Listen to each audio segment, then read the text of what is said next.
자, 오늘 말씀의 제목은 따라하겠습니다. 지금까지 지내온 것. 사진을 한 장 보여주시면 세계에서 가장 큰 동상이 있습니다.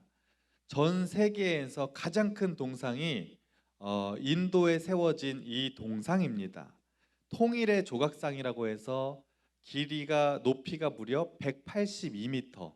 사진을 보시면 저기 자유의 여신상보다도 거의 2배 가까이 큰 동상이 인도에서 세워지게 되었습니다. 인도에서 2018년도에 이것이 세워지게 되었어요. 그래서 현존하는 세계에서 가장 큰 동상입니다. 이 조각상의 주인공은 누구냐면 인도 사람인데 발라바이 파텔이라는 사람이에요. 이 사람이 어떤 사람이냐면 인도가 독립을 할 때 또 통일 국가의 기틀을 만들었던 아주 중요한 역할을 했던 정치인인데 많은 국민들에게 굉장히 존경받던 그런 인물입니다. 그런 인물을 기념해서 동상을 세우는데 그냥 적당히 세우지 굉장히 크게 182m 굉장히 크게 세웠다는 거예요. 그래서 굉장히 관광객들도 많이 오고 그렇게 돼 있다고 합니다. 이거 만드는데 비용이 얼마 들었는지 아세요?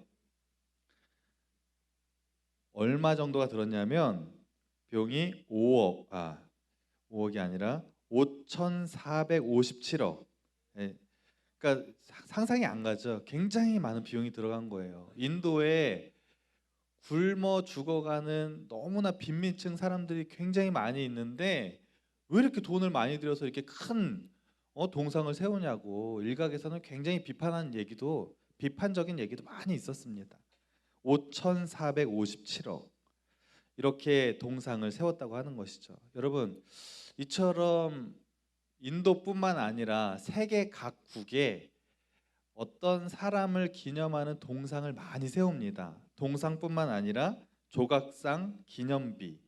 우리나라에도 동상을 많이 세워놨는데 대표적으로 뭐 세종대왕 동상, 또 이순신 동상 이렇게 세워 있는 거 보셨죠? 그래서 동상을 많이 세워요. 기념비, 조각상 이런 것들을 왜 세우냐면 그 인물의 업적을 기념하기 위해서 그렇게 세운다고 하는 것입니다. 그것을 보면서 그 사람이 옛날에 참 그런 업적을 남겼지 하면서 존경하는 마음을 갖고 기념하기 위해서 세운다는 거예요. 오늘 본문에도 이 기념비를 세우는 한 이야기가 소개되어 있습니다. 바로 이스라엘 백성들이 가나안 땅에 딱 들어갈 때 요단강을 건넌 다음에 기념비를 세우는 이야기가 오늘 본문의 내용이에요. 여러분, 이스라엘 백성들이 이제 40년간의 광야 생활 끝에 이제 드디어 하나님께서 말씀하신 약속의 땅, 가나안 땅 앞까지 가게 됩니다. 마지막 관문이 뭐였냐면 가나안 땅을 딱 들어가려면 요단강을 딱 건너야 돼요. 그래서 우리가 요단강 건넌다 이런 말 많이 하잖아요. 요단강만 딱 건너면 이제 가나안 땅에 들어가는 것입니다. 얼마나 여러분 감격적이겠어요. 40년 동안 광야 생활했는데 드디어 그 꿈에 그리던 약속의 땅 가나안 땅을 들어간다고 하니까 굉장히 설레고 기대가 되었을 것입니다. 여러분, 처음에 이스라엘 백성들이 430년 동안 애굽에서 종살이 노예로 살았다고 제가 말씀드렸죠. 그리고 하나님께서 모세를 통해서 너희들을 저 가나안 땅으로 내가 인도하실 것이다 하나님 말씀하셨다 그랬어요. 드디어 이스라엘 백성들이 애굽에서 나왔습니다. 그런데 저 가나안 땅을 걸어가는 시작할 때 이스라엘 백성들의 마음속에 거기를 가는데 40년이 걸릴 거라고 생각한 사람은 아무도 없었을 거예요. 그러면 잠깐만요. 저는 그냥 안 갈래요. 그리고 안 가는 사람도 있었을 것 같아요. 그런데 40년이 걸렸어요, 여러분. 사실 여러분, 이 애굽에서 가나안 땅까지 거리가 어느 정도냐면 640km 정도 됩니다. 이 거리는 자동차를 타고 8시간이면 갈 수 있는 거리예요. 8시간이면 갈 수 있는 거리를 몇 년 동안 걸려서 갔다고요? 40년 동안 갔다니까요. 이것을 그냥 하나님께서 광야에서 뺑뺑 돌게 하셨는데 뺑뺑 돌지 않고 제대로 정상적으로 그냥 딱 가면은 어느 정도의 시간이 걸리냐면, 그 당시에 어린 아이들도 있었고 노인들도 있었고 가축들이 많이 있었기 때문에 빠른 걸음으로 갈 수는 없어요. 그래도 천천히 가면 2개월에서 3개월 정도면 충분히 갈 수 있는 거리가 애굽에서 가나안 땅까지의 거리입니다. 그런데 왜 이렇게 오랜 시간 동안 그렇게 걸리게 되었을까요? 사실 가나안 땅 앞까지 2년 만에 그 근처까지 간 적이 있었어요. 그런데 거기에서 하나님이 정탐꾼을 뽑아서 보내라고 말씀하셔서 12명의 정탐꾼이 가나안 땅을 봤는데, 이스라엘 백성들이 2명 빼고 어떻게 했어요? 가고 싶다 그랬어요? 가기 싫다 그랬어요? 가기 싫다 그랬어요. 그때 불순종해서 하나님이 벌을 내리셔서 결국에 38년을 더 가나안 땅에서 뺑뺑 돌게 만드셨고, 애굽에서 나왔던 1세대의 모든 사람들은 그 광야에서 다 죽었어요. 여호수아와 갈렙 빼고는 애굽에서 나왔던 사람은 그 광야에서 다 죽었습니다. 그리고 이제 나머지 그 자녀들 2세대의 사람들이 가나안 땅을 들어가는 거예요. 2세대의 사람들이 광야에서 38년 동안 뺑뺑 돌 때 무슨 생각을 했겠어요? 야, 하나님이 저 가나안 땅 들어가게 하신다 그랬는데 언제 들어갈까? 늘 이 생각이 있지 않았겠습니까?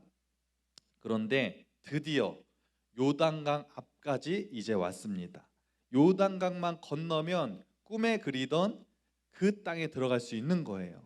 이제는 더 이상 걷지 않아도 돼요. 여러분, 얼마나 40년 동안 매일 걸으니까 얼마나 힘들겠어요.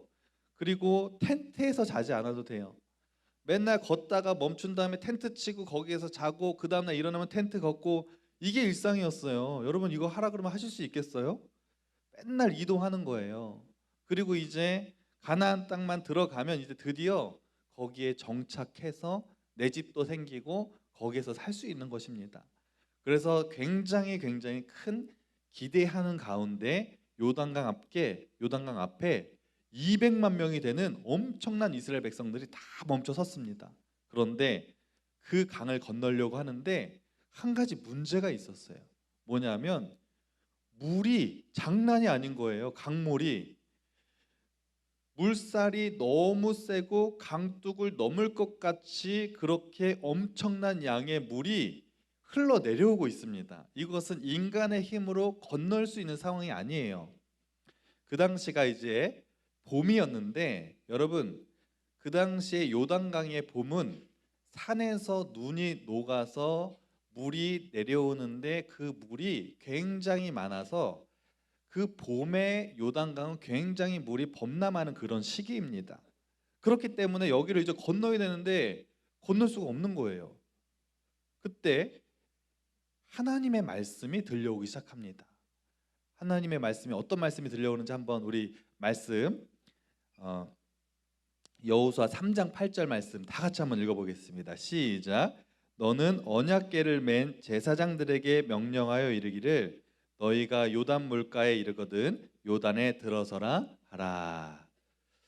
하나님이 요단강을 건너래요? 건너지 말래요? 건너라고 말씀하셨어요. 뭐라고 말씀하시냐면, 그 당시에 이스라엘 백성들이 제사장들이 언약궤를 메고 제일 앞장서서 항상 행진을 했거든요. 제사장들부터 먼저 그 요단강 물에 들어서라라고 말씀하셨어요. 들어서라라는 말은 발을 물에 담그라는 거예요. 근데 물살이 지금 세다 그랬어요? 약하다 그랬어요? 세요. 여러분, 홍수 때 개울물 엄청 세게 내려오는 거 본 적 있죠? 직접 가서 본 적도 있고 뉴스를 통해 본 적도 있을 거예요. 그래서 여름철에 개울가 놀러 갔다가 갑자기 불어난 물에 막 사람들 휩쓸려 떠내려가서 죽는 얘기 들은 적 있어요, 없어요? 있죠. 그런 상황이에요. 지금 엄청난 물살이 내려오는데 발을 딱 담그는 순간 그 물살에 휩쓸려 떠내려가서 죽을 수도 있는 위험이 있는 것입니다. 그런데 하나님이 들어가래요. 굉장히 황당합니다.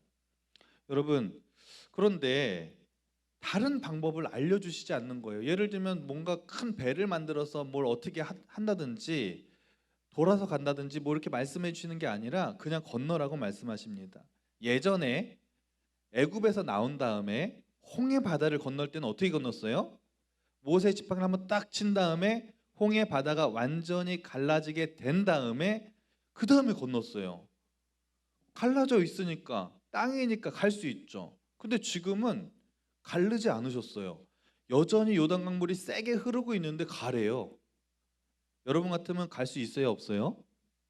가기 쉽지 않습니다. 그런데 앞에 있는 제사장들이 먼저 그 하나님의 말씀을 듣고 믿음으로 순종해서 발을 딱 내딛는 순간 놀라운 기적이 일어납니다. 어떻게 됐을까요?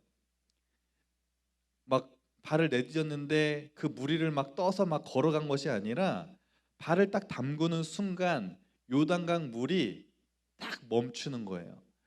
딱 멈춘 다음에 흐르던 물은 다 내려가 버리고 물벽이 생겨서 위에는 계속 물이 멈춰 있는 상태입니다. 그러니까 요 밑에 쪽, 그 요단강 멈춘 데서부터 밑에 쪽으로 쫙 다 이제 물이 없어지고 땅이 생기는데 말씀해 보니까 마른 땅이었더라 그렇게 되어 있어요. 물이 굉장히 지금 조금 전까지 물이 있었던 땅이면 질퍽질퍽할 텐데 하나님이 마른 땅으로 바꿔주셔서 200만 명이 넘는 그 사람들이 요단강을 다 건너게 되었습니다. 그것을 굉장히 기뻐하면서 감탄하고 요단강을 다 건넜어요. 이야, 드디어 가나안 땅이다. 이야, 이제 우리 여기에서 행복하게 살 일만 남았다. 굉장히 감탄하고 탄성할 때 하나님의 말씀이 다시 한번 들려옵니다. 제가 읽어드릴 테니까 어떤 하나님의 말씀이 들려오는지 한번 잘 들어보세요. 여호수아 4장 1절부터 3절입니다. 제가 요약된 말씀을 좀 읽어드릴게요. 모든 백성이 요단을 건너가기를 마침에 여호와께서 여호수아에게 말씀하여 이르시되 돌 12를 택하여 그것을 가져다가 오늘 밤 너희가 유숙할 그곳에 두게 하라. 아멘. 하나님이 여호수아에게 말씀하시는데 뭘 12개를 가지고 오라고 말씀하시나요?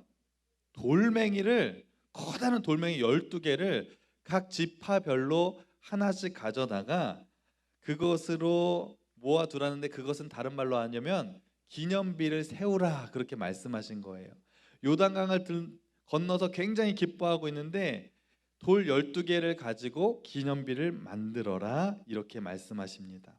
여러분, 기념비라는 것은 어떤 것을 기념하기 위해서 만드는 비예요. 그런데 요단강을 건넜으니까 하나님이 이 기념비를 지금 세우라고 말씀하시나 보다 이렇게 생각이 들 수 있어요. 그런데 하나님의 기적의 역사는 요단강뿐만 아니라 그 전에도 많은 기적의 역사들이 있었어요, 여러분. 근데 그럴 때는 하나님이 기념비를 세워라 이런 말씀이 전혀 없으셨거든요. 예를 들면 사실 요단강을 건넌 거는 홍해 바다를 건넌 거에 비하면 잽도 안 돼요. 너무나 간단한 일이에요.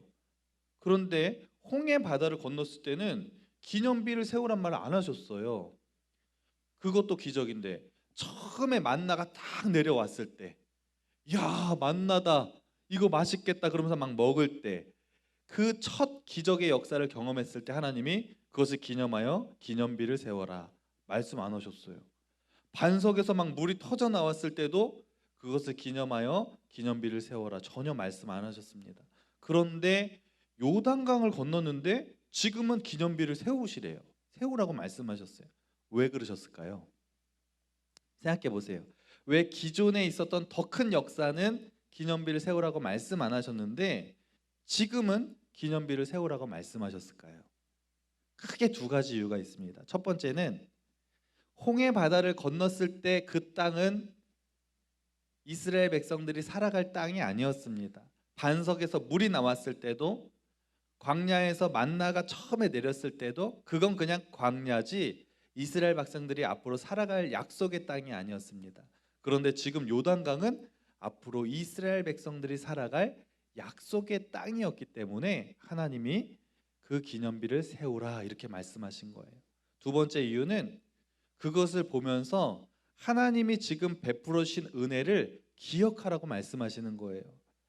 너희들이 여기다 기념비를 세우고 앞으로 대대손손 후손들이 부모님에게, 할아버지 할머니에게 이 기념비, 이 돌이 뭐예요? 물어봤을 때, 얘들아, 이것은 하나님께서 우리를 애굽에 있을 때 이 가나안 땅까지 인도하시고 요단강을 건너게 하신 또 놀라운 하나님의 역사가 새겨진 기념비란다. 하나님이 우리를 이렇게 도우셨고 앞으로도 우리를 이렇게 도우실 거야. 이렇게 하나님께서 그 은혜를 기억하라고 그 기념비를 만들게 하신 줄로 믿습니다. 여러분, 이처럼 하나님은 성경을 통해서 계속해서 기억하라, 기억하라 그렇게 말씀하셔요. 예수님이 십자가에 달려 돌아가시기 직전에 제자들에게 떡과 포도주를 나눠주면서 너희들 이것을 기억하고 기념하여라 이렇게 말씀하셨다고 제가 드렸죠. 그것을 2000년이 지난 지금도 우리는 이 3부 예배 시간에 성만찬 예식을 통해서 그것을 기억하면서 기념하면서 예배를 드리고 있어요. 예수님께서 기억하라고 말씀하셨기 때문에. 여러분, 하나님은 왜 이렇게 자꾸 기억하라, 기억하라, 또 기억하라 이렇게 말씀하시는 걸까요? 그 이유는 우리가 하나님의 은혜를 잊을까 봐 그러시는 거예요. 아니, 하나님 살다 보면 좀 하나님의 은혜 잊을 수 있는 거 아니에요? 이렇게 반문할 수도 있지만 여러분, 우리가 하나님의 은혜를 잊어버리는 순간 우리는 어떻게 되는 줄 아세요? 우리는 죄악의 길로 빠질 수밖에 없는 연약한 존재입니다. 그래서 우리가 믿음을 잃어버리지 않고 하나님의 은혜를 기억함으로 믿음으로 계속해서 승리의 삶을 살길 원하시기 때문에 하나님은 계속해서 내가 너희에게 베풀으신 은혜를 기억하라. 홍해 바다를 건너게 한 그 은혜를 기억하라. 맥추절 그 감사를 하면서 그 곡식을 거두게 하신 나의 은혜를 기억하라. 계속해서 하나님은 말씀하시는 줄로 믿습니다. 여러분, 그래서 우리는 지금까지 나의 삶 가운데 베풀어 주신 하나님의 은혜를 기억해야 될 줄로 믿습니다. 이 세상에서 만약에 내가 태어나지 않았다면 어떻게 됐을까요? 여러분, 우리가 태어났기 때문에 오늘 이 자리에 있습니다. 근데 그 생각 해본 적 있어요? 저는 청소년기 시절에 이 생각을 정말 많이 했던 것 같아요. 죽음에 대해서 처음으로 생각을 하게 되었고, 가만히 누워 있는데 야, 근데 만약에 내가 죽으면 어떻게 될까? 막 이런 생각이 막 들어요. 근데 죽기도 전에 내가 태어나지도 않았으면 난 어떻게 되는 거지?